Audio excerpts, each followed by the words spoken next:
I would say lower back and pelvis alignment will probably be the most important alignment principle. So we are trying to foster a neutral pelvis.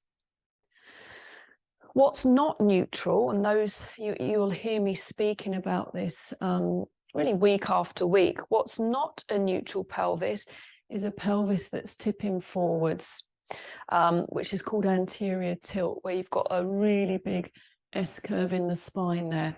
The non-neutral pelvis is also a hip thrust. So some people, they will be thrusting their hips forwards, and then your back sways back, and then your head comes forwards like this.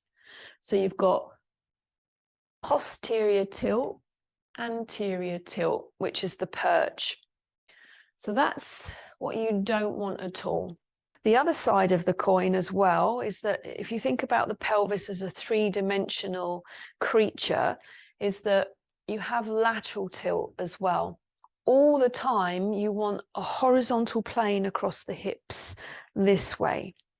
So you want that neutral position between a forward and a back tuck, and then the hip crests are level, no matter what you do, whether on one leg, whether doing your silk reeling, your form.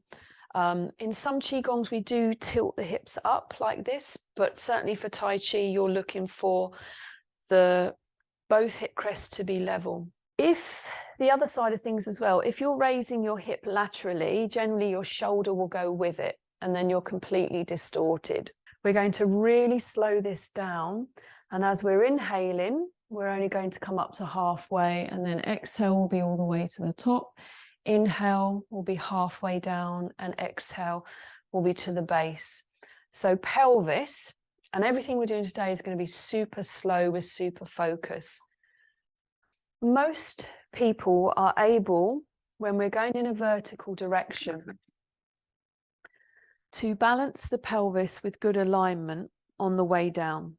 So down into your squat as the hands are coming down.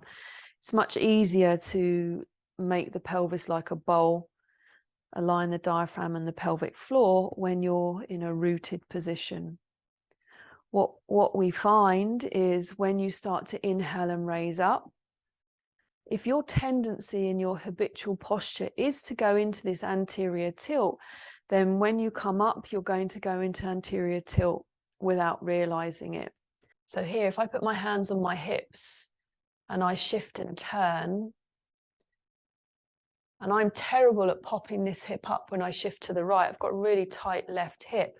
So can I maintain hips that are level in a squat whilst the knees are open, whilst the lower back is not tilting forward? So you're sitting into that stool, you've got pelvis like a bowl, and the hip crests are not popping up and down. Then bring the hands back in when you're ready. Keep your focused lower body. Push the weight forwards. Very slow. Hips level as you turn into it. Pivot the foot. Don't rock the pelvis forward here. It's so easy to see this. Then lift up using the hip flexor. Hips are level.